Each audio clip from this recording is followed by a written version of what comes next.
Lions, Jalen Ramsey. Talk to me about Jalen Ramsey. This is what I think about Jalen Ramsey. If you bring Jalen Ramsey in, Jalen Ramsey owes $17 million this season, $5 million signing bonus. $14.5 million next year, $5 million signing bonus. And then in 24 or 25, $15.5 million with no signing bonus left. I think he definitely is the guy you work. You're talking about arguably the best defensive back in the league. You think he still is?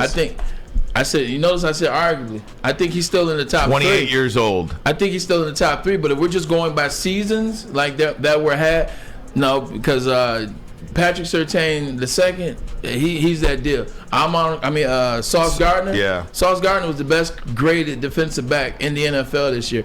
So I think it's those 3 that are in that mix. I think so. It's He still got 100%. And here's the other thing, man. And this is what you start to look for. Like when you have a lot of young guys, Ryan, you look for guys that are going to come, they're going to teach. Guys that have experience, guys that know the game. Guys that your guys, like the secondary guys that the Detroit Lions have, they can learn from Jalen Ramsey. He can be that guy to get somebody. He's got an attitude. He's got the type of attitude you want here. He's going to give some of these guys that attitude. I think when you look at the overall total package of what Jalen Ramsey brings, $17 million this year, $14.5 million next year, and then $15. Well, that's a steal. You get him for 1 year.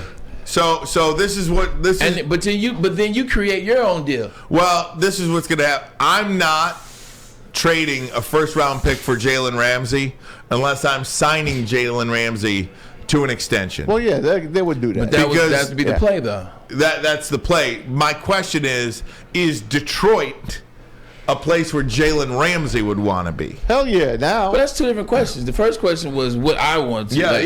That's the second question. Oh, my bad. I didn't know. That's the second question. Now, keep elevating the conversation. I think when you look at Jalen Ramsey, because there's an out after the 2023 that they've got. Jalen Ramsey has a Super Bowl championship win already. He's been to 2 Super Bowls. He's been to 1.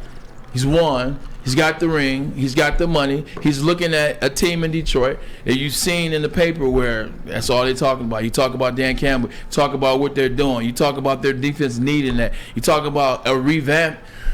I got to say, the way the media is selling the Detroit Lions, I don't think it's no longer the same team where you're looking at the Lions like, oh, man, who wants to go to City Detroit? Detroit sucks. City sucks. The team sucks. Like, I don't think it's a bunch of sucks anymore. I think it's like, yeah, it gets a little cold, but the money is right. It's an indoor stadium. Mm-hmm. You play 12 out of 16 times or 17 times indoors. Team is good. You look at the offense. You have trust. You know some players there because he knows Jared Goff.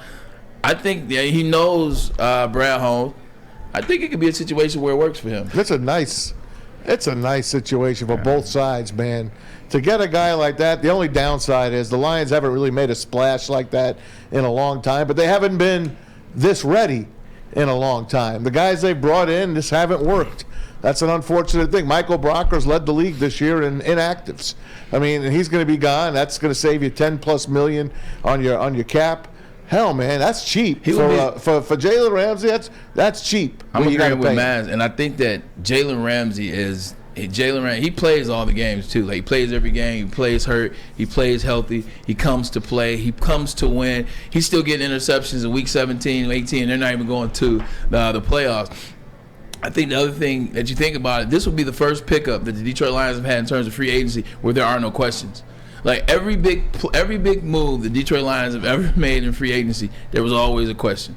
Whether it was Reggie Bush, whether it was Brockers, whether it was the list goes on of free agency moves the Lions have made. There's always been a question mark, and it always seems like the questions we had were warranted questions. This will be the first time you're picking up a guy that's worth everything he's coming to, and there are no questions about Jalen Ramsey. And conversely, I don't think there'll be any questions or many questions if they don't go get a guy like Jalen Ramsey. Because Brad Holmes has earned that. If he has. Yeah. If he is not of the mindset that Jalen Ramsey is part of the culture, part of the dollar amount that you want here in Detroit, if he just doesn't feel like that's a good fit, if he doesn't want to give up a first-round pick, he's going to pass on that. And you know what? There's in Troy Weaver we trust, in Steve Eiserman we trust. Yeah. Well, I think you can go absolutely and say in Brad Holmes we trust right now here in Detroit. Yeah, outside of Morris Sider, I would say I absolutely trust Brad Holmes more than any of them, including Stevie I. And I love Stevie Y. But right now I think Brad Holmes is the number one choice, and he's giving you reasons why. The thing I would say about the Jalen Ramsey move, it doesn't have to necessarily be Jalen. Maybe you find Keely Ringo with pick 18. Keely Ringo is the DB out of Georgia. He's 6 foot. He's 215 pounds. He's gonna run 4.3. He's phenomenal. Yeah, maybe that's the guy. But you're gonna need a lockdown, shutdown corner on that other side to play in this NFL today. Like, to play in this NFL where the wide receivers are valued so much, when you look at what Tyreek Hill makes, Devontae Adams makes, Justin Jefferson is gonna make, Jamar Chase, when you look at playing at those type of guys, like every week, week in and week out, it's no longer where you only have about 9 studs in the NFL, and then you get off weeks from time to time playing these guys. Every week you play somebody. You put a schedule up right now. Every week you play the Jets. You got to deal with freaking Garrett Wilson. You play the Lions. You got to deal with Amon-Ra St. Brown and then soon Jameson Ward. You play the Vikings, Justin Jefferson, Adam Thielen. You play the Raiders, Devontae Adams, Hunter Renfrow. The list goes on. I can keep doing this all night long. You got to have a guy on the other side that can shut down one of those guys. You got to have a guy on the other side that you can put him on the main guy and not have to worry about that half of the field, and you can game plan the other side of the field, or you can game plan the other 66% of the field. You got to have a guy like it. I'm not saying it's him, but eventually you're going to have to get that guy, and it's either going to be a guy that you draft 18th overall, or it's going to be a guy like Jalen Ramsey that's waiting for you and the time seems right.